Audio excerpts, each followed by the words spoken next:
Hi everyone, welcome to Kyle and Cork. We are Amy and Josh, and we moved from Austin, Texas to Lisbon, Portugal in 2024 with our 2 kids.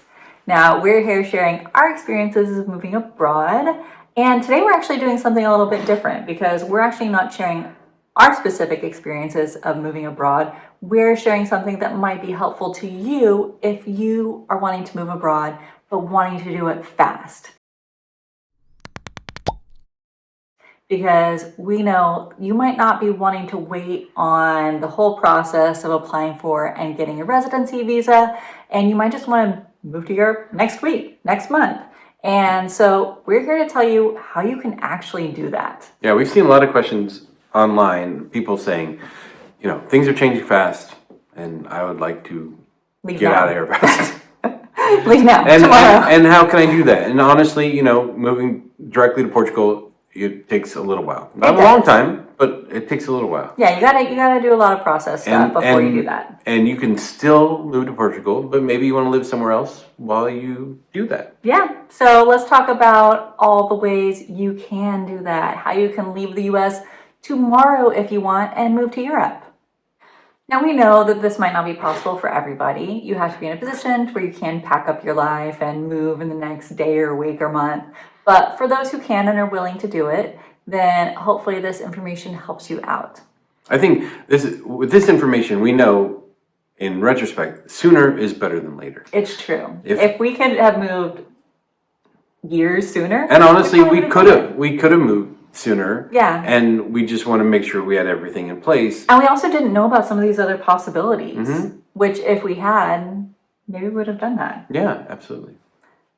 Now, of course, this information may change depending on when you're watching this video. So, of course, make sure to do your research and check on the most recent requirements to make sure you're not just picking up and leaving, not knowing the rules and regulations. And saying, Amy and Josh said I could. Yeah, we are here providing the information that we know to you right now, as of this moment.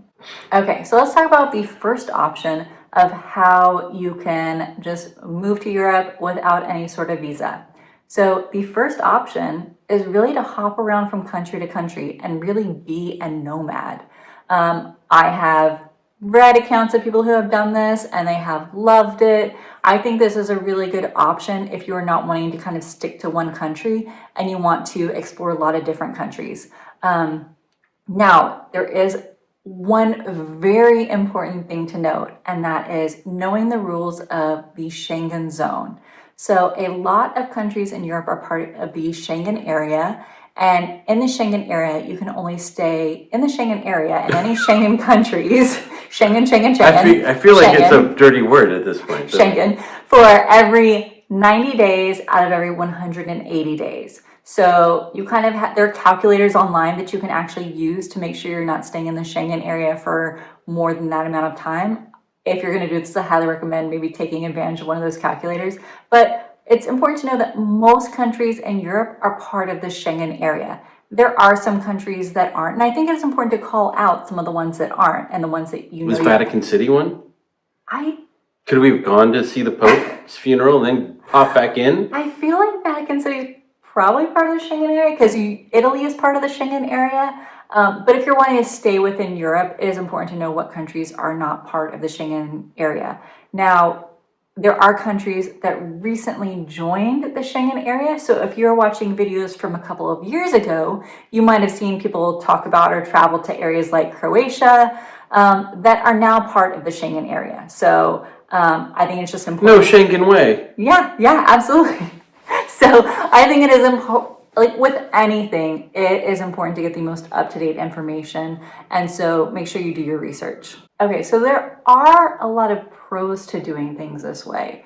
Because if you decide to be kind of a nomad and just go to Europe and live that nomadic lifestyle, you actually, you get to see what it's like to live in these different countries. So if you are thinking of moving to any of these countries long-term, You could stay for a month in a city in Italy and see what it's actually like living Explore there. the food and the drink and the lifestyle. See what it's like going See to how the grocery quiet store. or loud it is. What the rents are like. Yeah, I think, one thing. Cost of living. One thing we always enjoyed. The language. One thing we always enjoyed when we would visit abroad is kind of imagining what it would like to live. What it'd be like to live there, like taking public transport, shopping in the grocery stores, cooking at home if we were in an apartment. And I think you can do that when you're hopping from country to country and kind of like maybe staying in a place for a month or so. And so I think there's a lot of benefits to that if you're wanting to move to Europe, but you're not really sure what country you want to live in or where you want to try to get a kind of a residency visa. Hopping around from country to country can really give you that taste of what it's like to live in these different places, which is a huge benefit. So then you're ready to make that commitment. If you decide Italy is the place for me, I want to see what visas I can get there. I love Spain. I love Portugal. Whatever that is, you can, kind of already know what your day-to-day might look like living there. Find out what the vibe is like. Yeah. Now, obviously, there are some cons as well. So if you were hopping around from country to country, you're not getting as integrated into maybe the community as you could because you are not living there and you're not as maybe connected to your neighbors, the community. You might not be as incentivized to learn the language at that point. So if that is like your long-term strategy, hopping around from country to country, you're not going to feel as integrated. But if you're using it as kind of an exploration trip, I think that is a great way to go about things. And honestly, if we didn't have kids, that might have been the route that I would have wanted to take up first to kind of just like explore different areas because I think that is a fantastic way to go about things. And primarily, you're outside of the United States and not living in the United States, which is really the goal here, is to be living somewhere else.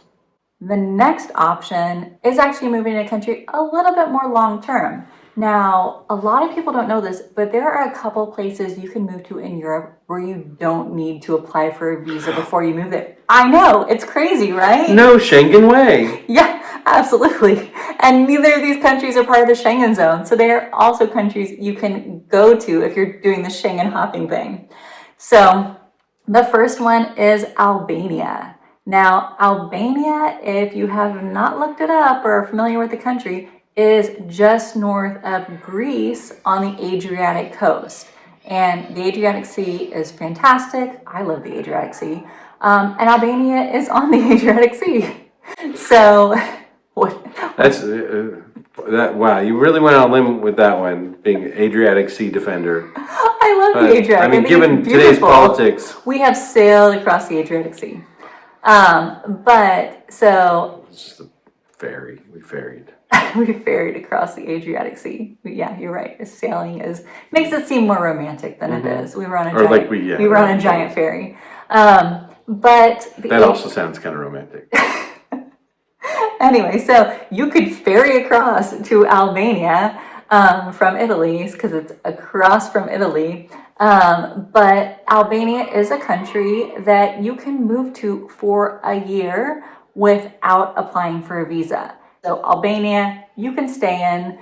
You can actually even apply for a visa to live longer term in Albania. I think they might even have a 5-year residency visa. So you can apply for longer term visas to live there.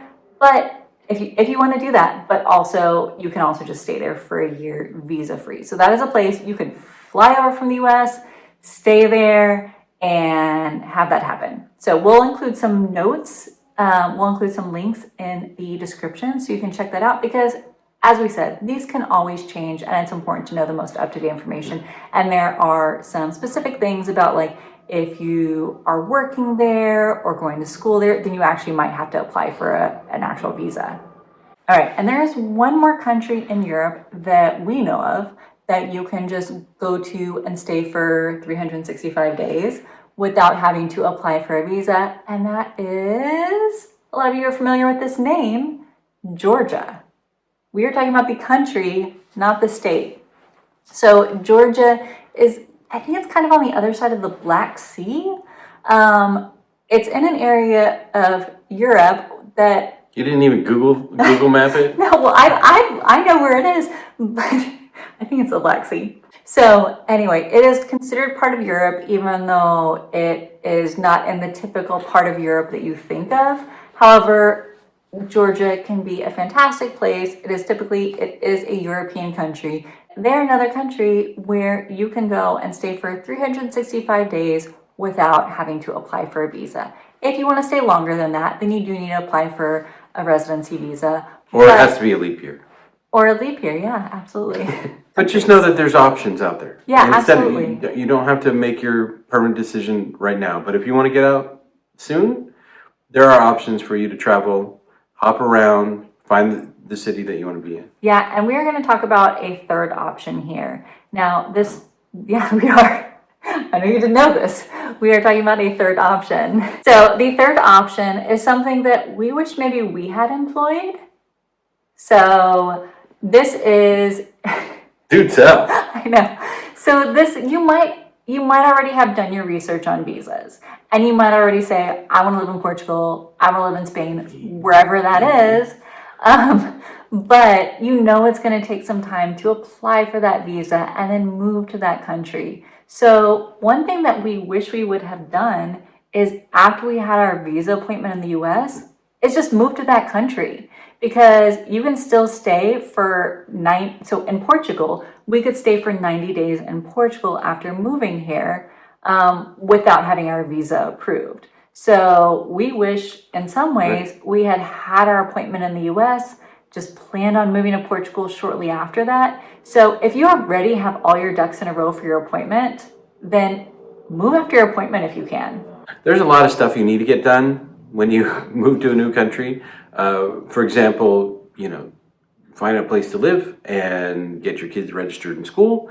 And you could do that all while you're waiting for your visa appointment. So we could have moved here 2 months earlier or so than we wish did. we had. Yeah, and so I think that is the other option, is if you kind of have, kind of things set up to move, then you have options for making that happen sooner. So to wrap this all up, we hope this video was helpful and just opened your eyes on how it is possible to move to Europe now if you want to. And there are options out there if you want to do it. So if this was helpful for you, again, make sure to like this video, subscribe to this channel, post questions you have in the comment section below, because it helps us figure out what you guys want to know more about. All right, see you next time. Bye.